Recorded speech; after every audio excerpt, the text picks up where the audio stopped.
kaleessarraa eegalee sagaleen tokko miidiyaalee hawaasummaa kanarra naanna'aati kan jiru. Hoogganoota waraana bilisummaa Oromoo Jaal Marroo fi Jaal Sanyii gidduutti waliin dubbii taasifame akka ta'ettis sagaleen dhiyaataa jiru tokko ni jira dhageessaniitu jedheetanii abdadha. Mee sagaleen kun yookaan waliin dubbiin kun kan hoogganoota waraana bilisummaa Oromoo isa sirriidha jalqaba sanarraa kan? Laale bara teknoolojii kana waa jajallisuun hin danda'amu jechuun hin danda'amu ammoo sagaleen isaanii kanuma isaanii. Mee maal eenyutu baase yeroo kanatti kayyoomiiti sagaleen kuni yeroo kanatti maaliifidha kan inni gadi bahe wanti isin quba qabdan yoo jiraate? Abbaa baase tilmaamuun nama dhiba garuu bilbilli irratti haasa'ame kanuma sarbarii Itoophiyaa keessa darbu akka ta'ettidha hubatama. Waan sarbarii Itoophiyaa keessa bahummoo hundasaayyuu tikni Itoophiyaanuma hordofaanuma waraabbata keessaayyuu sooftiweerii ka sagalee namaa adda baafsatu yoo qabaate sana waraabbachuun waan olle jechuudha. Gama sanaan bahuu danda'a jedhameeti shakkamaa jechuudha. Sagaleen suni kan yeroo dhihoo miti ka darbe ka gartee maadha duulli kun otoo hin jalqabamin dura ka ta'edha kan hubadhetti. Sana booda waa hedduutu ta'e waan sirreeffame dubbachuu waan laali jaallan achirratti haasaan waan hamtuu guddoorraan argu jechuudha. Jaalli gaafa beektaa dogoggora tokko argu. Ifaa ifatti walitti haasa'ee wal qajeelchuun wal sirreessuun hoogganni akkasii jiraachuun isaayyuu waan nama boonsu. Hoogganni ifaa ifatti yoo waa dogoggora tokko argu waan beektaan ifatti haasa'aa turredha. Waraanni bilisummaa Oromoo kana godha sana godha jedhamaa gaafa naan jettee na gaafattu eeyyee waan jiru jiraa irra guddaa isaa immoo diinatu infiltireet godhee maqaa waraana bilisummaa Oromootiin hammeenyi guddaatu hojjetamaa. Guddina keessa bal'ina keessa waan ta'etu jira. Kanaaf ammoo waan sana qulqulleessuuf tarkaanfiitti deemamaa jira siin jedheen ture. Akkuma sanatti gaafa jalduu keessatti ilaaltu warra yakka akkasii hojjetanii qabanii uummatatti dhiyeessanii murtii uummataatiin waan ta'uu qabu gochuu jiranii jechuudha qulqulleessuu jira. Waan akkasii jajjabeeffama namni yakka hojjete kamuu yakka isaatiin hin gaafatama hin adabama. Namni immoo gartee sanarraa barachuu dadhabe dide akeeka waraana bilisummaa Oromoo keessatti yakki uummata irratti dalaguun waan hin danda'amnee fi hin eeyyamamneef waraana bilisummaa Oromoo otoo hin taane qaama nyaapha waliin diina waliin hojjetu akka ta'etti hubatamuu jira. Kanaaf jaallan kun ammam akka uummata isaaniif quuqaman ammam akka isaan dhukkubu ammam waan uummatarra gahu ofii isaanii caalaa akka isaan quuqama sana ka agarsiisu tokko sana lammata immoo walitti dubbatanii dhugaa jirtu wal hubachiisanii walitti dhufanii keessa isaanii qulqulleessanii qabsoo akeeka qulqullitti ka jaallan irratti wareegaman ka jaallan ganama itti ka'anii galmaan gahuudhaaf deeman ka gartee walabummaa fi bilisummaa Oromoo galmaan gahuudhaaf ammam akka kutatoo muratoo ta'an waan itti mul'isudha malee waan hamaa miti. Warri waan kana facaasani nyaapuma yookiin immoo ergamtoota nyaaphaati jechuudha. Maaliif facaasu?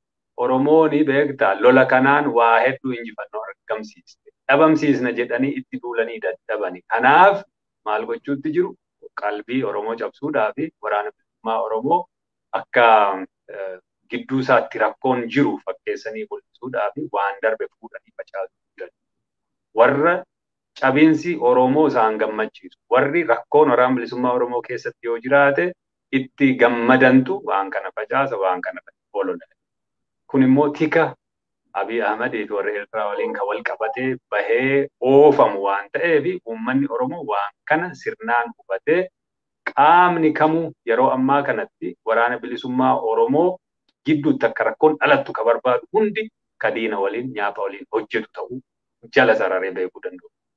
Waan Oromoo qoodu tokkummaa isaa sharafu sanarratti bobbahu yeroo kanatti keessattuu yeroo lola keessa jirutti bakka gartee qixa hedduudhaan duulli irratti labsamee sabaaf sablammoota akka irratti kakaafamee mootummaan inni federaalaas humna guddaa bobbaasee Oromoo irra duulu kana keessatti waan akkasii facaasuu fi uummanni akka qalbii cabu gochuuf tattaafachuun hojii diinaa, hojii tikii Abiyyii fi warri irraa hojjetan ta'uu hubatamee irraa of qusachuutu namatti jira. Waan kun waan darbellee waan ammatti balaa homaas hin qabaanne sana booda lola meeqa galanii injifannoo meeqa galmeessisanii jiranii waan Oromoo akka hin taane hubachuu namoota hedduutu beektanatti bilbilee inni kaan hin boo'aa inni kaan gartee maaltu dhalatee akkamiin waraabame akka gana jedhanii nu gaafatu.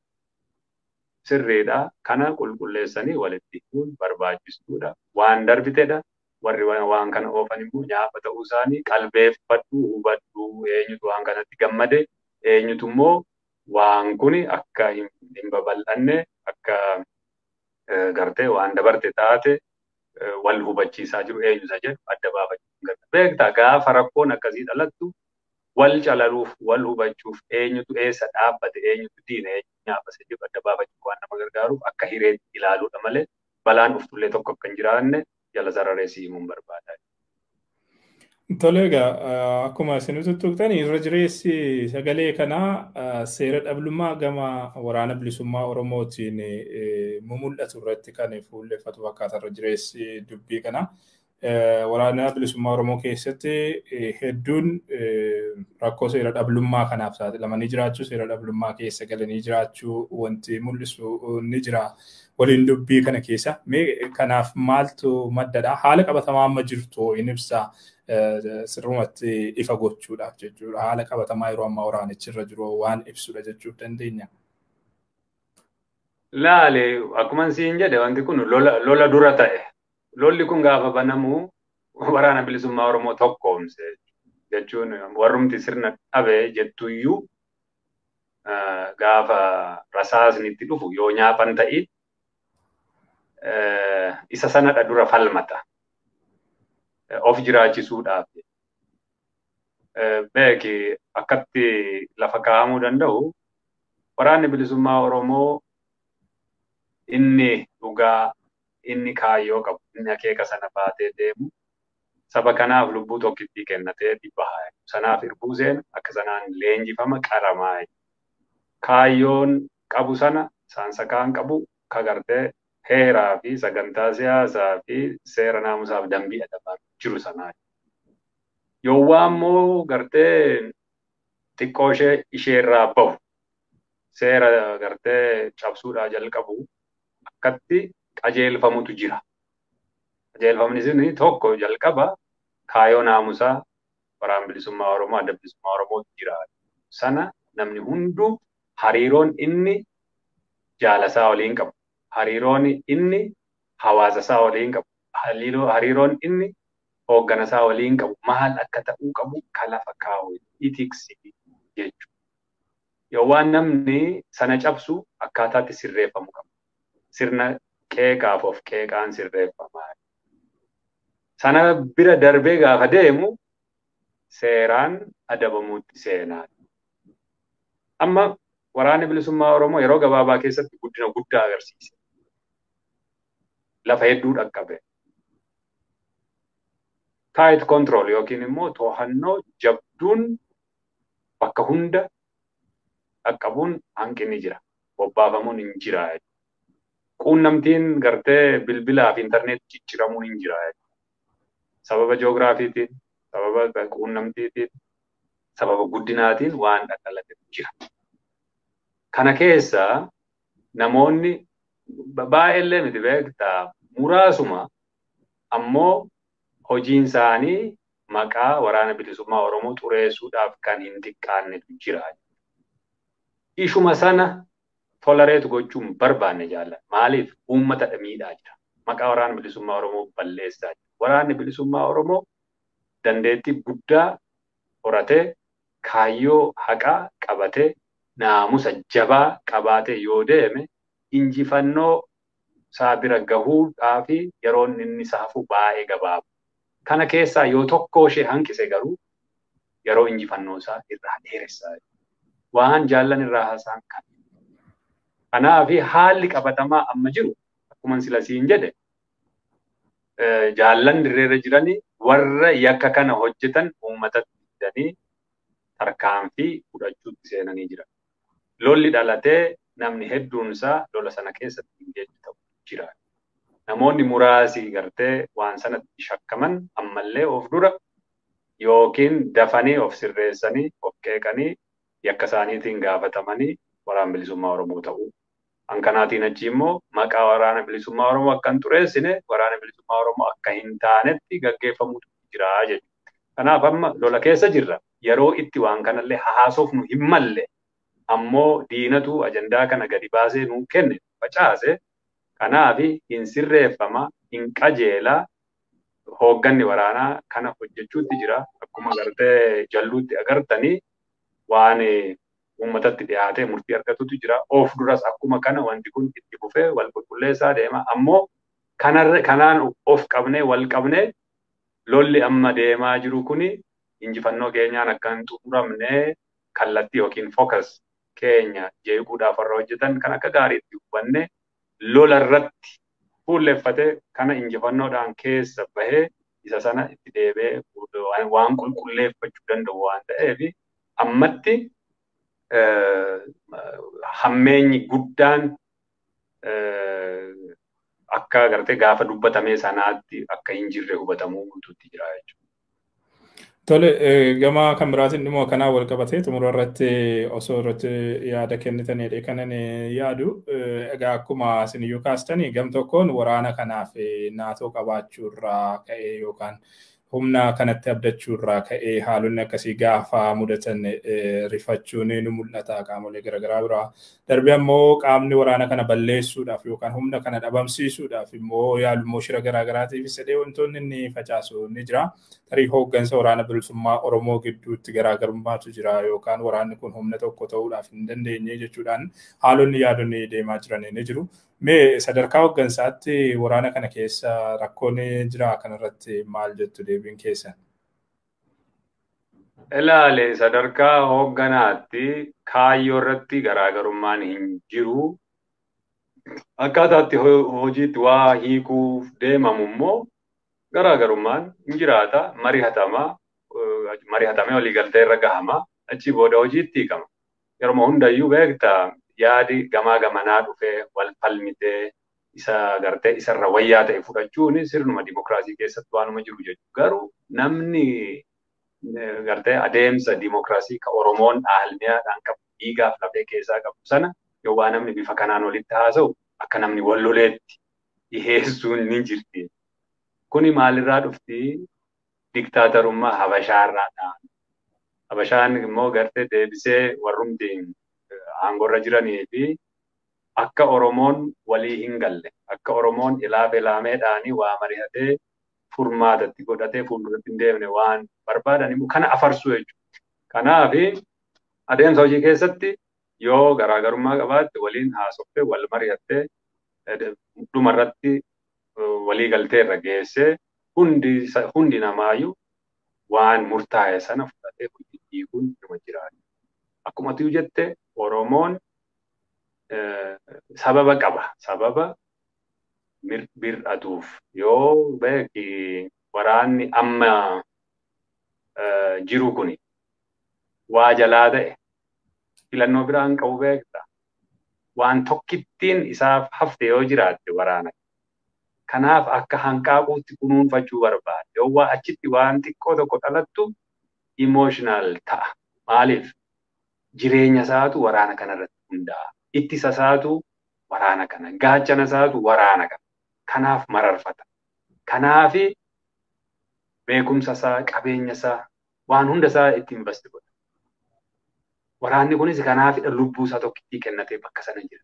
Dhimma saba guddaa ka miliyoona 60 ka baatee deemu jiru waraana bilisummaa Oromoo waan ta'eef kanaaf yoo waan xiqqoo dhalattu akka gartee waan guddaa dhalateetti waraanuma sanaaf yaadda'uu irraa akka ka'edha jechuudha. Yaadda'uun dhiphachuun hin jirti. Garuu immoo jaallan dirree jiranii aadaadha.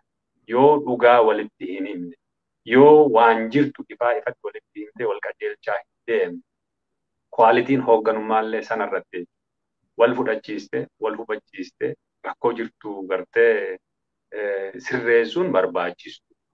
Kanaaf ifaa ifatti walitti haasa'uun hin jira, wal urursuun hin jiru, aadaan waraanaa akkasii jechuudha. Diinni akkuma atuu jette hin afarsa waan kana, hin barbaada, garaagarummaan akka jiru fakkeessee ololaa inuma otoo dandahamee fi nama tokko tokkoon facaasee waraana kana hiikkachiisee xollaa itti galchuu barbaada. Kuni abjuu kan uummanni Oromoo irraa sodaatu waan akkasii. Yeroo hedduu waan isa mudatte jirtu karaa dur. Amma garuu warri sana hawwan hin jiru. Akkasumas hin taane immoo waraanni kuni hoogganni isaa bilchina guddaa jabaadha qabaa. Kanaaf furachaa dhumatti deemaa jira jechuun waan darbedha waan amma afarfamaa jiru. Kanaaf borullee iftaanillee yoo garaagarummaa jiraate keessa isaatti fiixata waraanni bilisummaa Oromoo waan beektaa waraanni kun gargar bahee wal miidha jedhanii hawwan hundi isaaniiyyuu ittiin milkaa'anii hin ta'uu fi garaagarummaa hin jiru. Waa akkamiin hojii hiikna, akkamiin keessa keenya qulqulleessina, akkamiin immoo dura tarkaanfannee jabaannee yeroo gabaabaa keessatti diina kana buqqisna ka jedhudha malee waa biraa miti. Sun immoo mariidhaan ka wayyaa'udha. Diinni hojii isaati. Si diiguuf, si xiqqeessuuf, hin jiran jechuuf duula gartee sirratti banuun hojii isaati. Waraanni bilisummaa Oromoos rakkoo dhalate furee, sirreesse, qixeesse, humna jabaa godhe, diina buqqisee Oromiyaa walaba'umsuu fi Oromoo bilisoomsuun hojii isaati. Wal falmii kana keessa waa hedduutu deemuu danda'a. Uummanni Oromoo waan akkasii gaafa dhalatu bir'atu sodaachuu otoo hin taane jabaatee cimee waraana isaa cinaa dhaabbatee amma dhumaatti sirnaa fi aadaa isaan qaban kabajee fi waliin dhaabbachuu. Haamlee cabuu otoo hin taane daranuu jabeessu, cimsu, gargaaru sanarratti bobba'uu danda'u itti jira jechuun uummanni Oromoos. Kanaaf waraana bilisummaa Oromoo irraa confidence harka 100 qabaachuutu jira. Aadaadhuma waraanaati ifatti walitti himee, wal jajjabeessee, wal qaree, wal bobbaasuun, wal barsiisuun aadaa isaaniiti. Gartee jaalsanyiin waan inni jedhu. Yaadi koo akkasi ammoo akka ajajaatti ka'i buqa kootu yoo naan jette nan dhufaa jedha. Walii abboomamuun hin jirti jechuudha. Aadaan sun waan jabbu. Yoollee beektaa itti amanuudhaa baatte dirqama kee fudhattee ammoo si bira dhufeen nan sitti hima waan itti amanu jedha. Garta aadaan waraanaa akkasi. Kuni garaagarummaa otoo hin taane tokkummaadha. Ifaa ifatti walitti haasa'anii walii qulqulleeffamanii kaayyittii sana qofaa malee dhimma lubbuu isaanii fi dhimma gartee ego humna tokko they are selfless waan ofii isaanii badaa waan yaadan dhibbatan hin qaban. Kanaaf akkasitti walitti waan isaan dhiphisaa jiru agarta. Uummanni keenyi tokko maaf miidhama?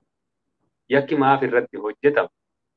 Waan nu keessa seenee nu jeeqaa jiru kun nu keessaa qulqullaa'uu qaba. Akeekni isaanii kana. Kanaaf immoo yoon beekta waan kana sirreessuudhaa baatte qaamni sirreessuu danda'u taa'ee jiraatu jedhanii haasa'uun wal jajjabeessu wal cimsuu malee wal laaffisuullee akka hin taane hubatamuu danda'utu jira. Oromoon bir'achuu, rifachuu, sodaachuun itti hin jiru. Waraanni isaa kundurii jabaatee dhuma ofirra tarkaanfata. Diinni immoo abdii kutachuu qaba. Kana afarsuudhaan waan inni irraa argatu qabu waan darbe, waan fashale, waan bishaan itti nam'e ta'uusaa hubachuu danda'utu jira. Waraana bilisummaa Oromoo abdii qabnaa waan kaawwate sana galmaan ni gaha taasisa. Tole guddaa galatoomaa obbo Jireenyaa guddataa. Egaa marii keenya sa'aatiin keenyas baay'ee deemeef gara xumuraatti fideetan jira. Tarii dhumarratti lola kanatti xumura gochuufis haa jennu imala qabsoo waraanni bilisummaa Oromoo itti jiru injifannoodhaan hobbaasuuf tarii dhaamsi dabarsuudhaaf barbaadan yoo jiraate gara dhumaatti carraa xumuraa isiniif kenneetani asumaan xumurra marii keenyarraa. Gaariidha fayyaa ta'e waan hedduullee jenneerra akkuma siin jedhee duulli uummata Oromoo irratti labsame kuni han uummata Oromoo maraa waan ta'eef uummanni Oromoo tokko ta'ee gara fuulduraatti deemuun dirqama isaa. Lammata diinni ajandaa achii bocee uummata Oromootti kennuudhaan tattaafatu tokkoon saayyuu uummata Oromoodhaanii duubatti deebisuun ittiin jiru qajeelfamni irraa fudhatu ajandaan irraa fudhatee of dura deemuudhaa qabu kadirree jirtu ka waraana bilisummaa Oromoo irraa dhuftu malee gadiin irraa ta'u itti hin jiru. Sadaffaan uummata keenya Walloo addatti naannoo addaa Amaaraa jedhamee beekamu sana keessatti duulli sanyii duguuggaa irratti gaggeeffamaa jiru. Kanaaf Oromoon marti bakka jirurraa qophaa'ee eeguu danda'u. Oromoo Walloo irra waa geenyaan Oromoon inni kaan akkaataatti react godhu beekuu danda'utu itti jira jechuudha. Kanaaf signaalii kana humnoota finxaaleeyyii akka gartee uummanni Oromoo Walloo ofirraa ittisaa jiru beekanii humni mootummaallee otoo hin hafiin balaa dhufuuf deemu kana dafee yoon qabbaneessin balaan kun isallee fudhatee akka deemu baruu danda'utu jira. Uummanni Oromoo bakka jiru maraayyuu qophaa'ee eeguu yoo balaan tokko dhufte Oromoon bakka tokko gaafatu qabu bakka hundaayyuu akka kaannisaa ka'ee diina isaa hidduu danda'utu itti jira jechuudha. Walumaa galatti lolli Oromoo irratti labsame kuni waliigala fashalee jira. Ammallee uummanni keenya akka jalqabe kanatti fashalsee qabsoosaa waraana bilisummaa Oromoo, adda bilisummaa Oromoo jala hiriiree of dura tarkaanfachuu sana guduunfaatti gochuu